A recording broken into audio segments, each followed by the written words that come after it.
always got to check your reflection in the window. Don't tell me you don't do it. So for a little while now, I've had a niggly issue with the street triple where it's just a little bit reluctant to start when it's hot. I've taken it to the garage, they've tested the charging system and say that it's all okay and everything's working as it should with the charging system, and they've suggested I get myself a new battery for the bike, and that will hopefully sort out the hot start issue that we have. So I'm going to take the bike for a little bit of a spin, get it hot, show you the hot start issue. I'm then going to head over to Groves Batteries in Cheltenham, pick up a battery, and I'm also going to show you how to fit it, because there's a common issue with fitting batteries that I know a lot of people on the Street Triple forum on Facebook have had issues with. So stick around, come with me on the ride, and we'll be talking about batteries today. Sorry. Okay. Whoopsie. I need to turn my mirrors in. So there's a couple of different things you can try when fixing the hot start issue with the Street Triple, and starting with the cheapest components first. So swap out the battery. There's a few different options for batteries. Go with the lead standard battery. Once you've tried that, that's your first step.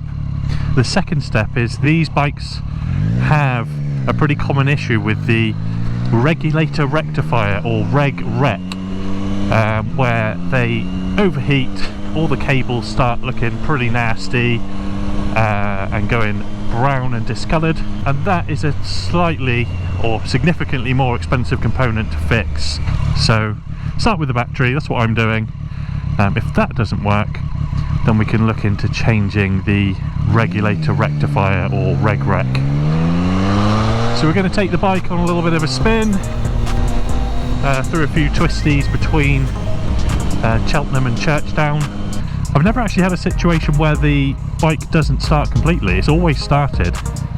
It's just a bit like me in the mornings, a bit lazy and reluctant to get up and start. I just want to caveat this video by saying that I'm not a mechanic, so please, if you're not confident, you know, get a mechanic or a suitably trained professional to do this.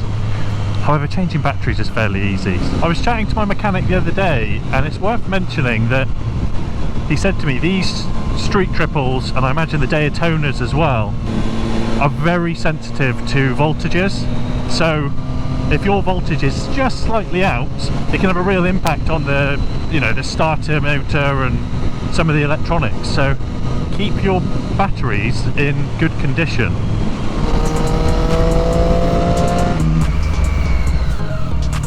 You know what, today I'm actually just wearing standard jeans.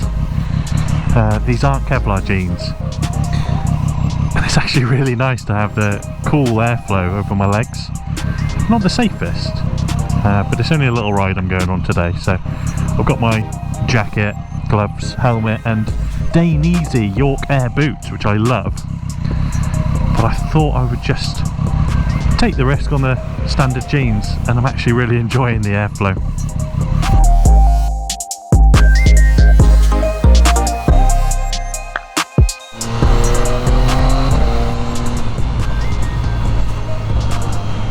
I love this bike. I don't think I'm ever going to sell this. I'm actually riding without my earplugs in today. The sound is so nice. I love it. If you haven't seen my previous video, this has got the Scorpion circuit taper exhaust on, the titanium one, and man, it sounds beautiful. Go on, mate. Is that a Caterham 7? Very nice. I feel like they get a nod. People in kit cars, they get a nod. What do you think, guys? Do we nod at kit car drivers? So a bit of history on Groves Batteries. I was looking at their website a minute ago. They've been operating in the UK here since the 1940s. And you wouldn't think that a battery shop would be successful running out of Cheltenham for, what is it, like 70 odd years? But it's nice that we've got a specialist shop here in Cheltenham. I think they're just on the left around here somewhere. Oh wait, we head back down there. 1, 2, 3, 4. 10th on the left. Okay. 7th, 8th, 9th. Ah, just seen them. Groves Batteries. Can we go down here? Let's have a look. have a little peek. Is that a pub? Royal Union House. Here we go. Groves Batteries.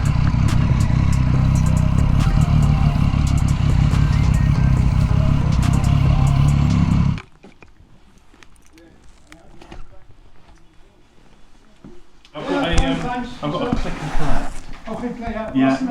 Oh, lovely, thank you very much. That's your paperwork there if you want a copy of it. Amazing. There we go. He's charged it up for me as well, which is good. You worked on undercarriage for the Hurricane and the oh, so cool. Lancaster. It is. Amazing. It's amazing. It's been my dad's brother, my uncle, came out of the RAF. He was an electrical guy, and he had the idea of the batteries, making batteries up. So here we go. Here's the hot start issue.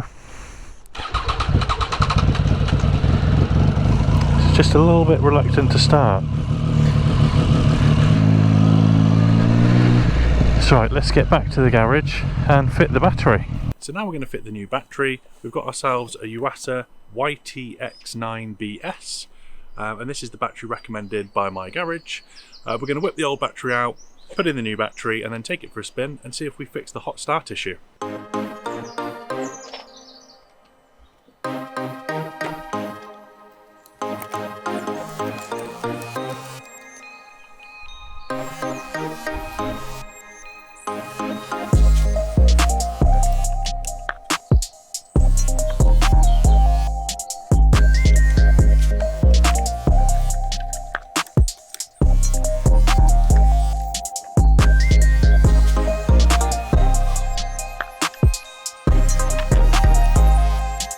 Now there's a little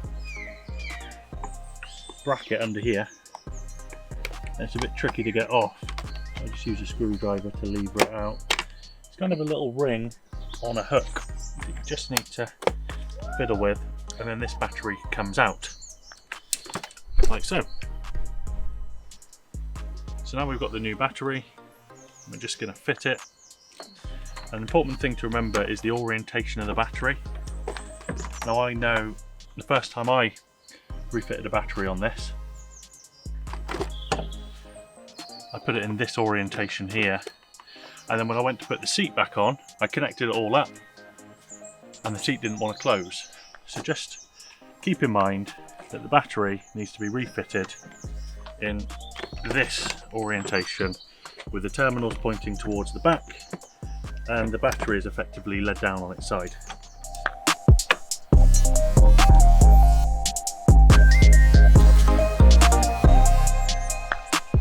I found the easiest way to get these tightened up is actually by using a bit of gravity on these floating nuts and just holding it upside down.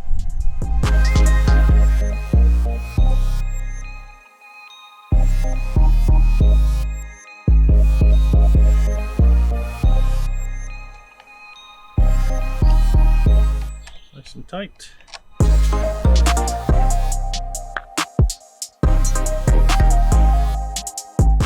These cables away out of the way.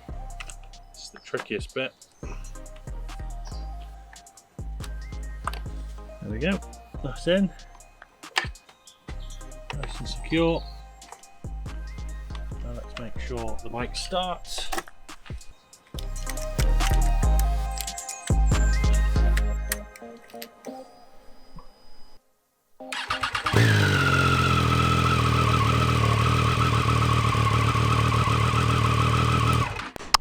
So we fitted the battery, and now let's go and test and see if we've fixed the hot start issue.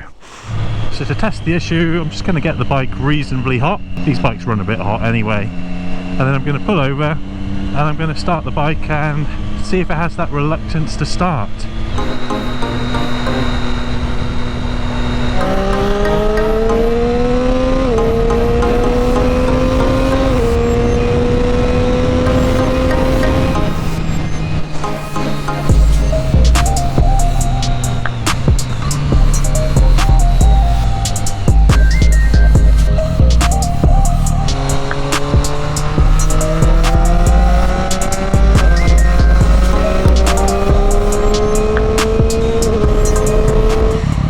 So hopefully the bike's warm. The moment of truth. And switch it off.